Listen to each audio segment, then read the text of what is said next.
Hello, hello there. Welcome to another lesson about Greek. Are you excited to learn today? All right, I hope that you do. So, welcome again to Greek 101 with Sir JB. And last time we have talked about the pronunciation and the accents of Greek. Today, are you excited to learn again? All right, so today, our third lesson is all about Greek, of course, and our lesson is about the verbs, present, active, indicative, and we will be using the module 3 in your notes. So are you excited to learn today? All right. So if so, then I hope that you'll sit back, relax, and enjoy. All right. So what are the objectives in our lesson? First, you'll be oriented with some Greek words or the vocabulary. You'll be able to identify the tense, the voice, mood, person, and number of the verbs. And you'll be able to conjugate the verbs in its present active indicative tense. Finally, you'll be able to learn how to parse and somehow translate these Greek verbs into English. All right, so that sounds fun. I hope that you will enjoy today. So let's proceed to the vocabulary. Of course, we have the word genosko. It means I know. Next word is grapho. It means I write. Didasco, I teach. Igero, I raise up. You have fellow, I wish or will. You have lambano, I take or receive. You have leggo, I say or speak. You have tempo, I send. And the last is pharaoh, I bring, bear, or bring. So as have you noticed with our vocabulary or these words ends with the omega. So this is a sign that they are verbs. All right. So we will learn more about these verbs and just sit back. All right. Let's proceed to the Greek verb. One of the essentials for understanding the Greek language is the mastery of the verb system. The verb is usually the keyword in the Greek sentence and is the most important part of speech interpretation, as in most languages. The Greek verb has tense, of course, and when we talk about tense, we talk about the past, the present, or the future. But of course, in Greek, there are some additions. And then the voice. How about the voice? When we talk about the voice, it could be active, passive, or middle voice. All right. Then we talk about mood. In the Greek, there are several moods. We have the subjunctive, indicative, optative, and the imperative mood. And of course, don't forget the person. When you talk about the person, it is either first, second, or third person. And finally, we'll talk about the number of verbs. Of course, it could be either singular or plural. So the vocabulary form of the verb will appear in the present active indicative, first singular form. So what we will learn today are verbs in the present tense, the active voice, and the indicative mood. And the first person and the singular, they are the base form. Okay, tense. Let's take a look at tense. Tense in English is the basic quality is time. But in Greek, two elements are important. First one is time of action, and another one is the kind of action. When time is a factor in verbs, the meaning will be either past or present today or the future. Usually in English, it's just past, present, or future. But of course, in the Greek, it emphasizes also in the kind of action. When when kind of action is indicated, the verb expresses progressive, undefined, and perfective action. When talk about progressive, it implies the continuation of the action. Next, it could be also undefined.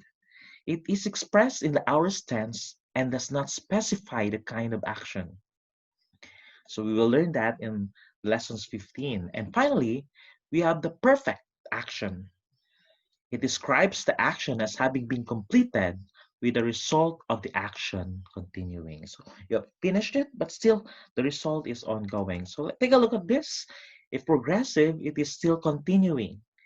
It has not ended yet. The action is still going on. Undefined, it could be either going on or in a period of time subsequently, or it's a stop. We cannot really know. And finally, the perfected tense or the perfected action, it was done in the past and it was perfected sometime. And of course, it could be done already, but the result is still continuing. So those are the three. It could be either progressive, undefined, or perfected action. Next up, let's proceed with the voice. So the quality of the verb which indicates the relationship of the subject to the action is called voice. The action voice means that the subject is acting. So when the verb is in active voice, the subject is doing the action. And we have also the passive voice. It means that the subject is passive or being acted upon. So somehow the verb in English, it could be that the subject becomes the predicate and that becomes passive. And there are some, these are also the same in English. Greek has a third voice as that is not found in English, which is called the middle voice. So this middle voice expresses the action returning to the subject. So it goes back to the subject. So that is the voice. The third here is mood. This aspect of the verb shows the relation of the action to reality. Mood, which some refer to as mode, tells whether the action is real or potential. So the mood could be it is real, it is happening. Yeah? So in Greek, there is only one mood which demonstrates the reality of the action, and that is the indicative. It indicates that the action indeed happened. This is the only mood you need to learn at the present. Of course, in Greek, remember that the indicative mood confirms the reality of the action from the viewpoint of the speaker. And there are three potential moods, which we will study later. We have, of course, that's indicative. You have, of course, the subjunctive, the optative, and finally, the imperative mood. Of course, imperative is familiar with us. It is some kind of a command or could be also a request. All right, let's proceed to the fourth one. It is the person. So when we talk about the person, it is the concept of whether the subject is speaking. So it could be either first person, that is subject speaking, examples I or we, that is the first person. Ako, kita. And the second one is being spoken to. No? So the first person, you are the one talking, and the second person is the person you are talking with. So that second person is you, ikaw. And of course, the third one is being spoken about. I'm not saying that chismis, no? It is called the third person. Either it could be he for the masculine, she for the feminine, it for the neuter, and of course they for the plural form. So we have the first person, that is I or me, second person you, and the third person he, she, it, or they. Next, let's proceed to the number. The fifth element is number. So the verb will indicate that the subject is either singular, only one, or it could be plural, so there are many. So that is the number. So let's take a look at the present active indicative. So the Greek verb contains a stem and a personal pronoun ending. Thus, you do not need a subject pronoun as in English. To form the present active of luo, attach the stem lu and the personal pronoun ending omega to the first person singular form. Let's take a look at the summary. So you have the lu. This is the present stem. So usually a verb has its stem. And for the word luo, the stem is lu. And you add the ending for the first person singular, and that is omega. So that is the personal pronoun ending. So to combine it, it becomes luo. So what is the tense of the verb luo? It is present. How about the voice? The voice is active. How about the mood? It is indicative. How about the person? Of course, it is a first persons. And finally, the number is singular. All right, very good. So you can see here the different uh, portions or aspects of the verb. It could be present tense, active voice, indicative mood, first person, and singular in number. All right, so let's take a look at this example or the conjugation of the verb luo.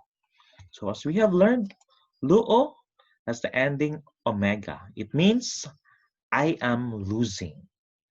So somehow it is progressive, but in the present, you are adding ing also. All right. Next, the second person singular is has an ending of epsilon, iota, and sigma, or read as ace. So the second person singular is luace. It means you are losing. And then the third person singular has the ending of epsilon, iota, or a. uh, Let's pronounce it all together, lua. So it means he, she, or it is losing.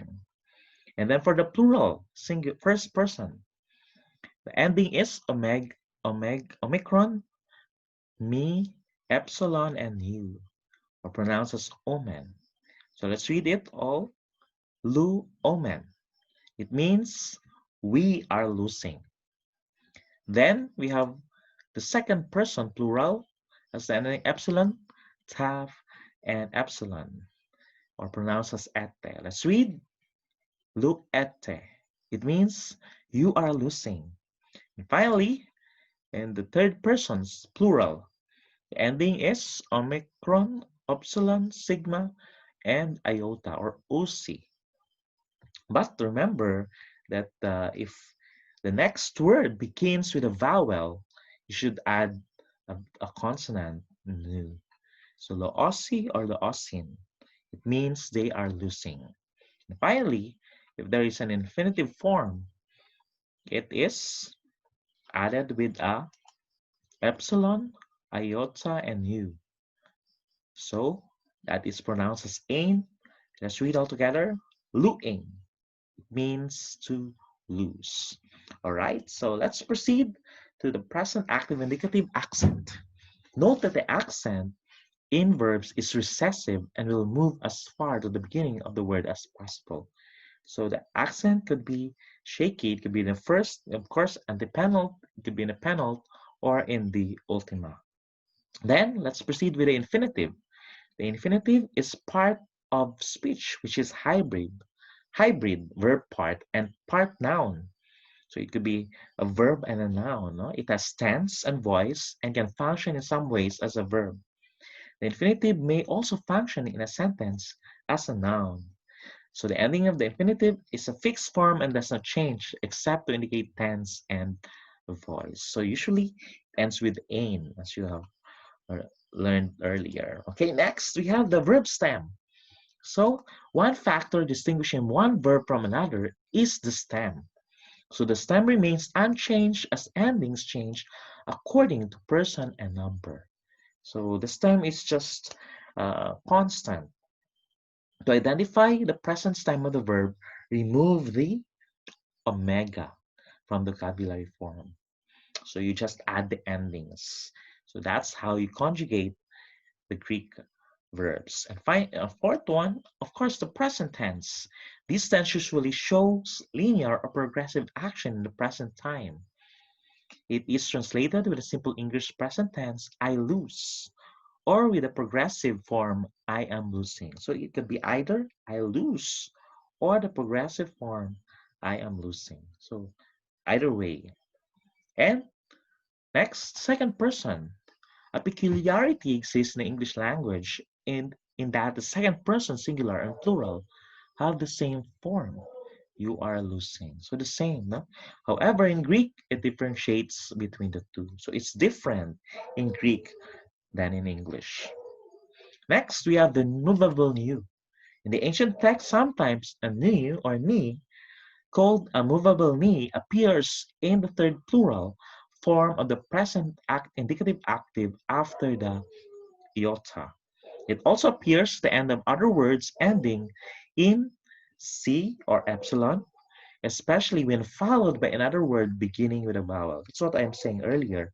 If the next word that is following that noun or that verb is or begins with a vowel, therefore you need to add a ni in the ending. This compares with the English letter N used after the word a. So a for example a pen. So a pen. But if the next word begins with a vowel, example apple, it becomes an apple. The same is true with the Greek language. So in some Greek texts, this always occurs. When you are reading or writing Greek, there is no definite rule for adding the ni, and you should simply be aware that this occurs in most cases. All right? So let's recap our lesson for today. When we talk about the tense, it could be either past, present, or future. And of course, the action could be either progressive, it could be also um, progressive or ind indicative or perfect rather. No? Next, we have the voice. Or when we talk about the voice, it could be either active, passive, or middle voice. That's the third addition in Greek, which is the middle voice. Then we have the mood. When we talk about the mood, it has four instances. It could be indicative, subjunctive, optative, and imperative mood. Next up, we have the person. When we talk about the person, it could be either first person, second person, or third person. Then we have the number. So the number could either be only singular or plural. And of course, let's take a look at the recap of the endings of the present active indicative form. First person ends with u or the omega. Second person, epsilon, iota, sigma or the ace. Third person, singular, epsilon, iota, a. First person, plural, you have omicron, me, epsilon, and me. That is omen. Second person, plural, we have epsilon, taf, and epsilon, ete. And third person, plural, epsilon, omicron, epsilon, sigma, iota, and of course, the ending me or OC. So let's read again. U, ace, a, omen, ete, OC. All right. One more time. U, ace, a, omen, ete, and OC. Very good. Right? Let's practice the conjugation. For example, we have the word fellow. So what is fellow? So fellow means wish or I wish. So singular, fellow is still first person singular is still fellow. So in your assignment, I'll give the first person singular present active indicative form of the verb and you will give the meaning. So I am wishing. And you will answer the rest. So second person is you retain the thel, which is the stem, and the ad ending. It becomes theles. It means you are wishing. Third person, of course, retain the stem and add the ending thele. It means he, she it is wishing. And then plural. We have the first person, fell plus ending becomes telomen. We are wishing. Second person, add the ending, telete. You are wishing. And third person, telosi. Begins, if the next word begins with a vowel, it becomes telosin. It means they are wishing. Okay, let's recap. We have thelo, teles, telei, telomen, telete, and telosi. Very good.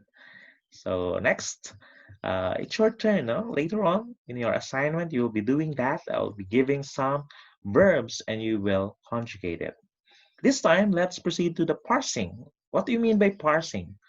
Parsing is identifying the tense, voice, mood, person, number, verb stem, and the meaning of the word. So you just identify the word and identify whether it is, what tense it is, voice, mood, person, number, verb stem, and the meaning. So let's take a look again, the word tello. So the word tello, what is the tense? It is in the present tense. How about the voice? It is active. The mood is indicative. The person is first person. How about the number? It is singular. And the verb stem is fellow or just tell. No? So either fellow or tell. And inflected meaning is I am wishing. All right, so that is an example of parsing. How about the last example? Let's try akao omen. So you can see we have alpha here. If the word begins with a vowel, it should have a breathing. So what breathing do we have here? Is it a smooth or rough breathing? It is a smooth breathing. That's why you pronounce it as it is. If it is a rough breathing, you pronounce it with letter H. So let's read again the verb akao omen. So let's parse it. What is the tense? Of course, it is present, voice, active, mood, indicative. Person is, it is still first person. The number is, of course, omen is plural. And that is first person plural, and the verb stand is a cow or a cow, either of the two. And the meaning is, I am hearing. Is it correct? Of course not, because it's plural, it means we are hearing. Very good. So I just made that wrong so that you can either correct or retain it. But if you learn that it is first person plural, it means that we are hearing. All right, very good. So I hope that you learned a lot in our lesson today. And keep in mind that you need to study carefully the lesson.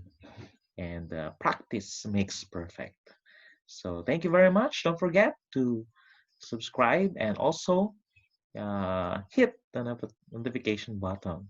And of course, remember to answer your assignment as well as your prepare for the quiz. Tomorrow we'll have uh, our quiz will be about the vocabulary that I presented to you. At the same time, you will also learn how to parse a verb. So I'll be giving verbs. You'll identify, of course, the verbs given are already identified as present, active, indicative. So you don't need to worry about it. Just need to worry about the number, the person, the meaning, and probably the stem of the verb. All right, so that's it for today. Thank you and God bless. See ya. Peace out.